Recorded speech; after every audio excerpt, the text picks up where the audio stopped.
It only intensifies the full-out assault of global government, consolidation of the people of the planet, wheeling amounts of incredible information, dizzy the mind. Great awakenings are happening, but also at the cost of great loss of freedom as the gloves are taken off and the tyrannical social engineers of the planetary regime sink their teeth into the bones. They've already chewed into our flesh. Now they're getting into the bones of the very system that sustains humanity on this planet. Wow. I did not watch the Obama speech yesterday on CNN, the whole town hall, until my children had gone to bed. Then I went online and watched it and backed it up and rewatched it and began sending lists to Nico, the great producer, to collate with Richard and others today. And we have at least 12 clips we're going to play. Every one of them is an over-the-top, massive deception. Obama says, nobody wants your guns. Nobody. And 2 + 2 = 5. Nobody's coming for your guns. Nobody's ever come for your guns. America was founded in paranoia, basically, of imaginary enemies.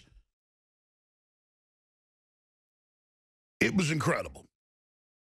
Well, I hope you're strapped in, because the great quickening is upon us. World governments being openly announced.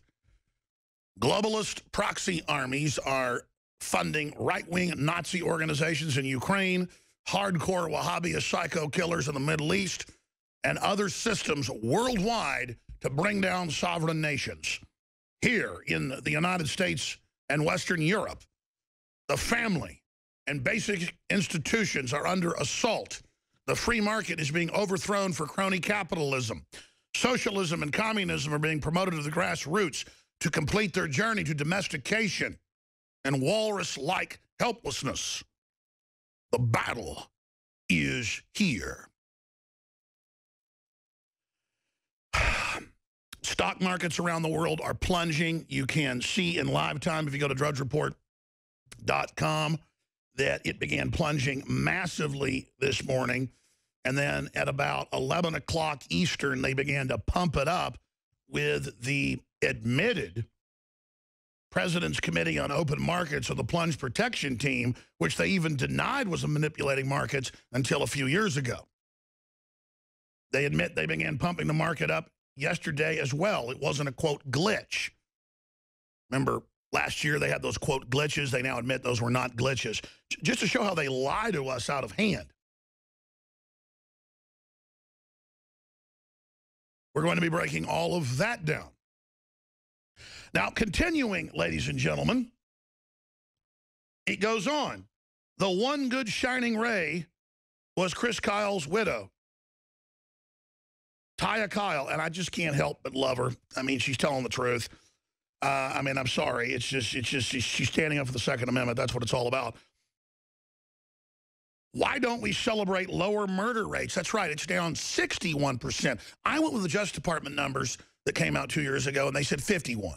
And we crunched the numbers and had an actual statistician from Southwest Texas do the analysis, around South Texas, and they found out he did it, even though he wasn't published in it, and threatened to fire him. That was Rob Dew's brother. He's now a statistician for a big company. And he's got a doctorate in it. Isn't it a doctorate? Yeah. And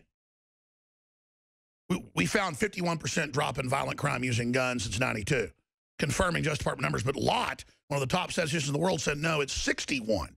So, folks, 61% drop in crime using guns because gun ownership has exploded. And they've imprisoned a lot of criminals. And people are blowing away criminals more and more. And that's most of the 12,000 deaths a year are people committing suicide or criminals getting blown away. And so she gets up there and says, why don't you celebrate it? Instead, Obama just keeps getting up there going, it's getting worse, it's getting worse, it's getting worse. I've even heard ads on the network for body armor, which is great body armor, but it says, the mass shootings are happening and it's getting worse. Get your body armor. No, it's not. It's not true. Mass shootings are flat. Every other form of gun violence is down massively. And man, statistics don't lie, folks. Numbers don't lie. The media acts like the biggest issue in the country is cops shooting you. You're talking about a couple hundred people, maybe a year, that are unjustifiable. And I'm not even defending the police culture or what's going on. I'm a big critic of it. I'm just not going to sit there and lie to you when all you turn on TV, it's the end of the world, the cops are going to kill you, and it just isn't true. They kill 1,100 people a year on a bad year. And most of them are criminals. Most of it is the police defending people against criminals. I'm all for good people armed. Police, citizens, you name it. Most police are good. That's why they're attacking them in the media, to get a civil war going in this country. And I'm not going to sit here idly by and watch all hell break loose. Now, let me give you the big news. Obama said in his speech repeatedly in his talk at the town hall on CNN that he doesn't want the guns, and these conspiracy sites are bad, lying about it. And then CNN ran an op-ed saying, declare civil emergency. That's what they're going to call martial law. And take the guns and basically have a civil war. They actually say it. CNN. I have never owned a gun. Now, up at Camp David, we've got some skeet shooting. So on a fairly regular basis, we get a 12 gauge. And I'm not making any claims about my marksmanship, but... Before you were president, did you ever feel a desire to get a gun, feel the need to get a gun? You know, I grew up mostly in Hawaii. And other than hunting for wild pig, which they do once in a while, you know, there's not the popularity of hunting and sportsmanship with guns as much as there are in other parts of the country. Right. I mean, I asked the question because there's a lot of people out there who don't trust you, obviously, on the issue of guns. Now, there you go. The only truthful thing Obama, in my view, researching this entire disgusting 2-hour event, is that they are disconnected. Most of the people that are anti-gun, most of these elitists, have never been around guns, never owned guns, never used guns. Because even major conservatives that are rich and part of the establishment, they just can't help it. They love the culture so much. It's in the DNA to be armed as a free person. They just can't bring themselves to totally ban the guns. But that's very few of the elite. And they're almost universally protected by bodyguards, taxpayer money. And so they really are disconnected. And they're scared of the slaves having guns. Slaves don't have free speech. Slaves aren't allowed to have weapons, whether it was the Roman Empire or the Deep South with slavery in, say, 1800. It's a fact. And it's a fact gun control laws were passed at the end of the Civil War, the first ever in this country, to keep black people from getting guns. Now, let's continue. President Obama, on the notion of a plot, a conspiracy, and he says nobody is coming for your guns. That is the biggest bald-faced lie I've ever heard. They take the guns in every other country, total gun bans. They take the guns in Chicago, New York, D.C. They want total abolition. They're all on record at the major think tanks, the Bloomberg groups. But they have this double lie where they go, Bloomberg came out last year and said, I'm the biggest Second Amendment supporter ever. He goes, I support it. People are like, what? It's like, lower your defenses. It's like Saving Private Ryan, where, you know, they're fighting, rolling around with the knives, and the GI's about to win. And so the German goes, no, no, no, I give up, just to make him hesitate enough to drive that knife into him. And that's what this is. I mean, these people want our guns. And how creepy is it to have them up on TV going, nobody wants your guns, and we're all supposed to play along with it. And by the way, gun crime's way up, and everybody just goes along with it. All lies from known liars who said in their first campaign in 2008, no one's coming after any guns. We believe in it. There'll be no new gun laws. And all they've done is launch attacks. And they have all these countless, I'm talking thousands of articles that I've seen the last 6, 7 years saying, I'm insane, nobody wants our guns. I'm insane, he won't use executive action on the guns. I kept saying he would. 2013, he said, I can't use executive action. We played the clip yesterday. It's unconstitutional. Now he says, I'm going to act because Congress won't get in line with incredibly draconian stuff that Congress couldn't pass under the Constitution. They can't even do this, but he's doing it flagrantly illegal.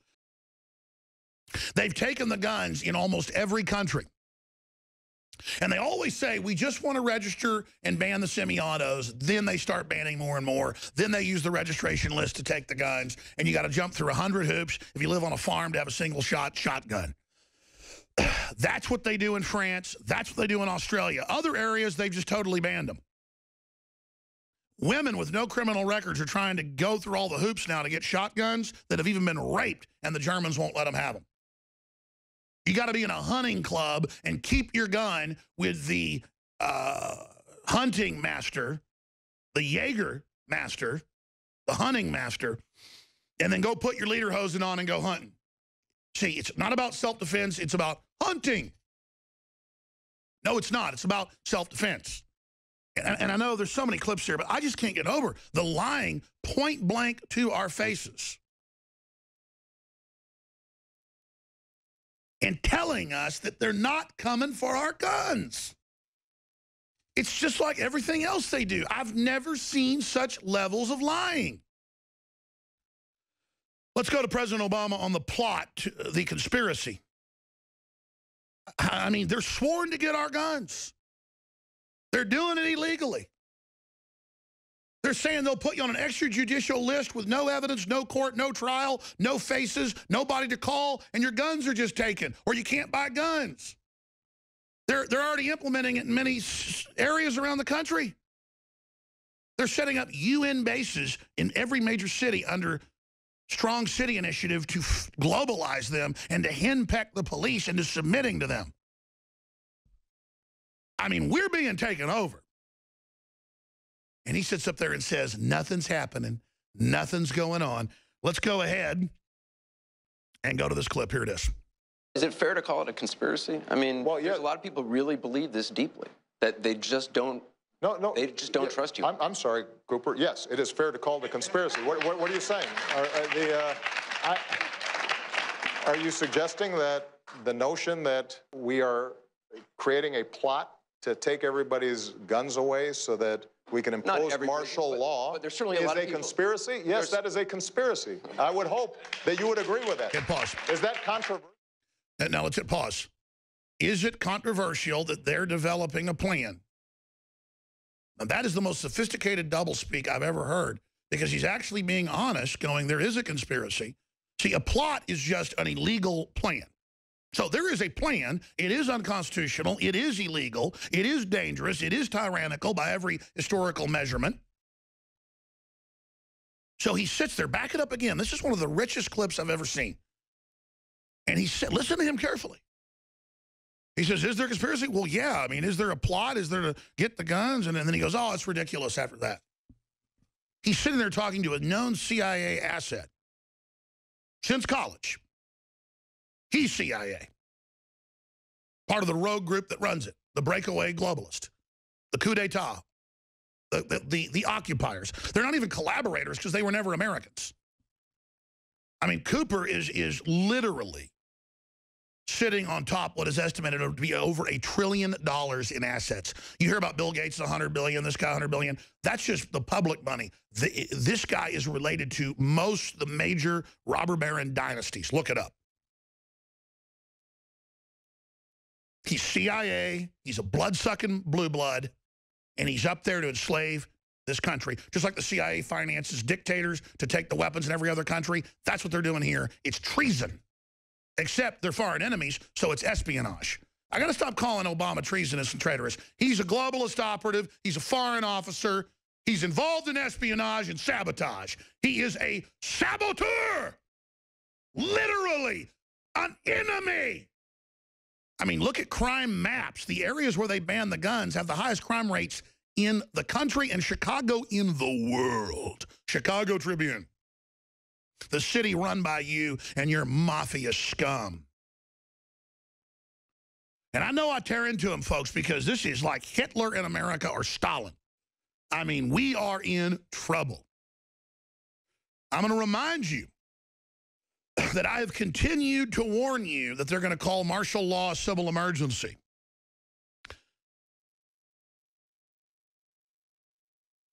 I'm going to remind you that they call it a civil emergency in Germany and Sweden and France where they're banning demonstrations against the Islamification and the open borders, where they've arrested Le Pen, the leader in the presidential polls, because she said there's a Muslim invasion, where they arrest preachers that criticize it mildly in the UK. It's here.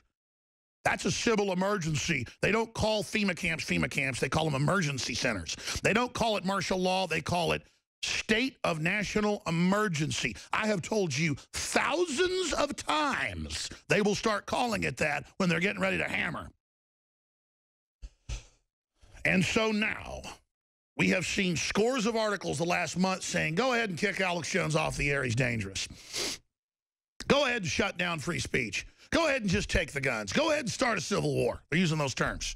Go ahead and be Lincoln on these people. And here's CNN, victim's father, Obama gun actions won't make a dent. And you read the quotes, CNN op-ed calls for Obama to declare, quote, national state of emergency. National state of emergency. National state of emergency. I'm going to say it again. National state of emergency. We're under a national state of emergency when they spy on us without warrants, when the president opens the borders outside of law, shuts off our power plants, gives thousands of waivers to insiders on Obamacare, funds al-Qaeda, gives them Stinger missiles, suspends the law, does whatever he wants, has signing statements more than anybody ever. I mean, we're in martial law, boys and girls. It's like we're sitting in the pygmy's pot. We're sitting in the globalist pot. We're sitting in the Wicked Witch's pot. And she just started building a fire. We're like, that smoke smells good. It's kind of warm on my feet in the water. She's cutting carrots. She's cutting onions. You like that, sweetie? You're going to enjoy it. And they're sitting there putting broth in. You're like, man, that's kind of burning. She's like, let me put the top on. I'm not putting the top on. You'll be able to breathe in there. She's got chains out to chain you inside the pot. And I'm like, get out of the pot. Get out of the pot. And you're going, there's no pot. There's nothing going on. I love Obamacare. Man, my medical bills went up. It's incredible. Earlier in the last hour, I played a compilation of 8 different clips of President Obama as a candidate and early on in his administration 6 years ago, saying that a president with executive orders on law is tyranny. And he's a constitutional lawyer, so he knows that. Well, he said earlier this week at the White House in a press conference that Congress won't act and get in line, that's a quote, so he's going to act. It's advisory, but magically some algorithm for a no-fly list that's extrajudicial, extra-legislative, they just put you on it, and you can't own a gun. And they're going to go after gun manufacturers, and they're going to tell your doctor to spy on you, and they're going to do so many other things in an executive power grab that on its face is unprecedented. More executive orders than the last 6 presidents. Where is the move to impeach him? I had Donald Trump on here, and he said, well, it'll just make him kind of a victim. He's only got 11 months left in office. We don't have 11 months to wait. He was on CNN last night saying, I'll be gone soon. Don't worry about this gun stuff. They're having the agency start all this up, and the Republican leadership, the same ones that gave us Obamacare, you name it, they're going to let it stand. Sheriff Mack got the Brady bill overturned. They just did instant check, which was outside of law. And then they just keep expanding that, just like he's done with open borders, just like he won't tell governors where the refugees are being taken. And they're just turned loose. It's all illegal. So there's a bunch of reasons to impeach him. We had an article yesterday, 75 crimes of Barack Obama. But there was an article that went viral that Steve Watson wrote on Monday. Report, RNC will consider Obama impeachment proceedings, 48 criminal charges.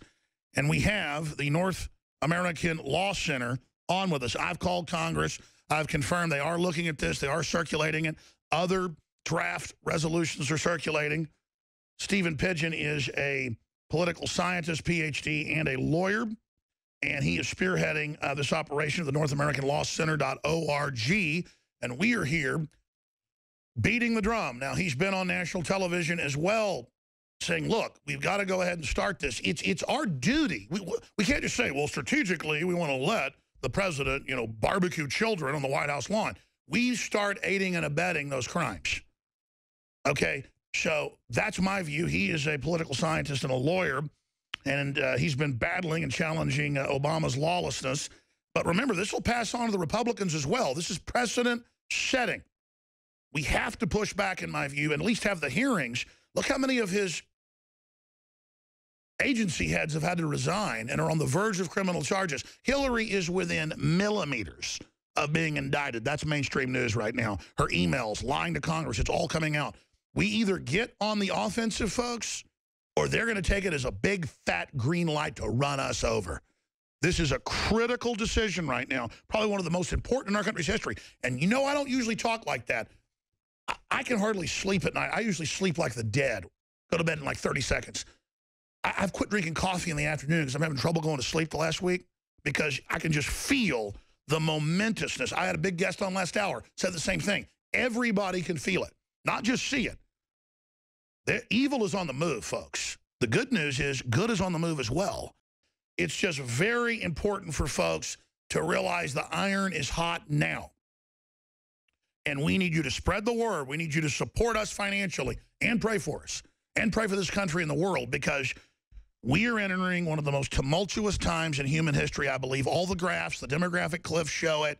You had the cultural decay, the laziness of the West, the militants, the weapons all over the world, the Pentagon, the Ministry of Defense. They say 2016 to 2022 is going to be over the top wild. So don't strap yourselves in. You don't want to be a spectator in this. You want to be involved. The worst place to be is a spectator. This is not a spectator sport. So there's my intro. He joins us till the end of the hour. Then Anthony Gucciard will be hosting the live fourth hour.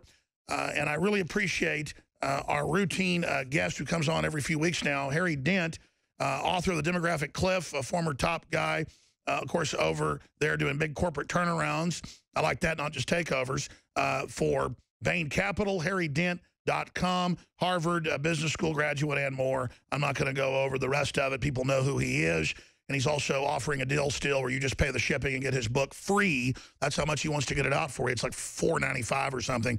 I know he loses money on that. The book costs that to just get it into your hands, The Demographic Cliff. Okay, we've gone over the charts. We've covered a lot of that. The point is what you've said is basically happening just as you said it would, just as your last predictions came eerily true. Tell us what's happening currently and then what you expect now that the optics are closer and clearer with the electron microscope, what the next shoe to drop is, Mr. Dent. Well, again, I've been looking at China, #1, because they have the greatest bubble in the world. They have overbuilt their economy for 12 to 15 years in the future, massive migration into cities where people don't really have jobs. They have them building stuff for nobody. And that's what they've been doing for 15 years. I have never seen a bubble to compare to this. So I'm saying, look, we have a bubble around the world in demographic spending, which keeps declining in more countries. And we can predict this by country. Japan was the first to peak, and then the US, and now Europe. But we also have the greatest debt bubble in modern history, 2 to 4 times what we've seen back in the roaring 20s. Last time we had a debt bubble. And all we need, like in 2008 with the subprime crisis, is a trigger to cause this debt bubble to reset and deleverage, or what I call a financial detox.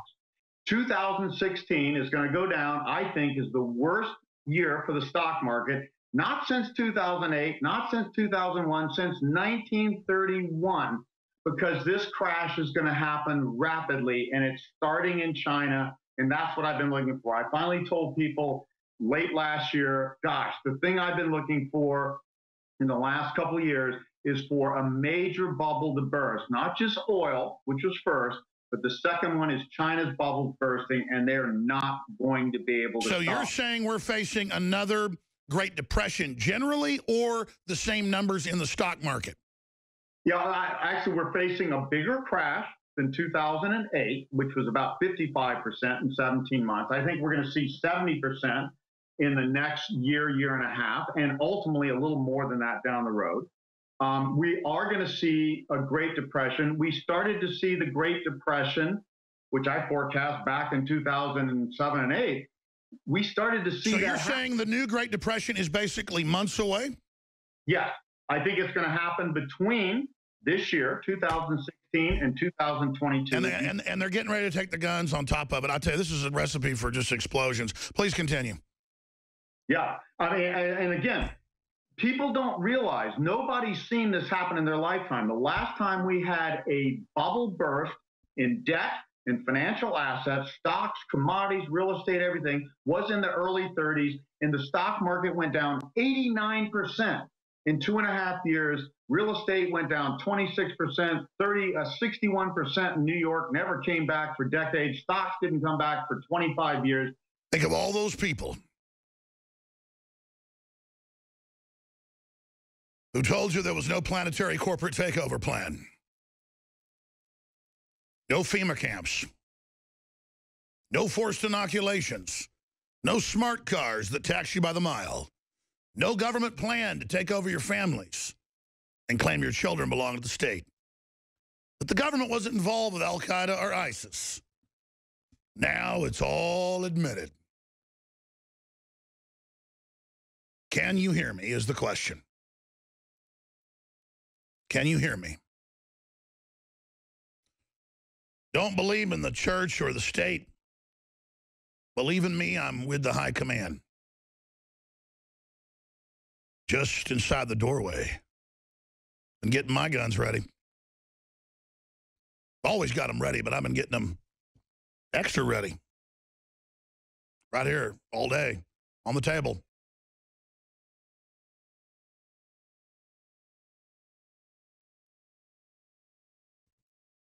That's right, that's what'll guide you, not the mainstream media, but the Spirit. And the Spirit's going to get a lot stronger because when evil comes in like a flood, the Spirit of the Lord lifts up a standard against it. Now is the time to get serious. They say we rise to the occasion. And I know that's what many people have been doing. And I know I've been doing that as well. I've been working harder. I've been more focused. I have been healthier. I've been angrier, but overall in a better psychological position. Because I realized that we really are right about what we're doing. It really is cut and dry. We really are facing very bad people that have it out for us. And trying to suck up to them once there's a real takeover means in many cases you're actually the first people they dine on.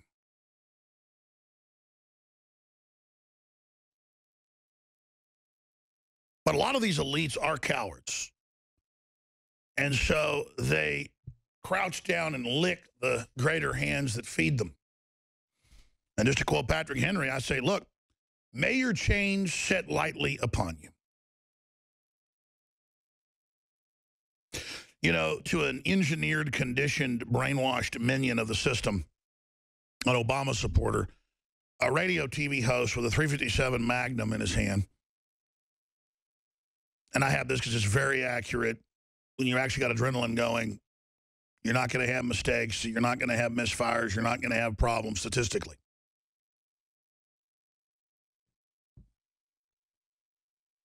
They could see Obama with 50 Secret Service or Michael Moore with 6 armed guards, and they just feel good about that. But they see a fellow slave with a gun, and they recoil because subconsciously they see you as food. The minions, they see themselves as dictators with their daddy. And they don't like seeing you off the plantation, off the reservation. They want to make sure you're in line. Well, we're not in line with our own destruction. We're not going to crouch down and lick your boots. We're going to die on our feet. And by the way, history shows when we get ready to die on our feet, it's the bad guys really start doing the dying. They've taken our restraint and our kindness for weakness. But as history shows over and over again, in the end, they will beg. We're winning the info war, so the enemy wants to overturn the tables. Intensify everything you do and spread the word about beacons of truth like your lives depend on it. Because, my friends, they do.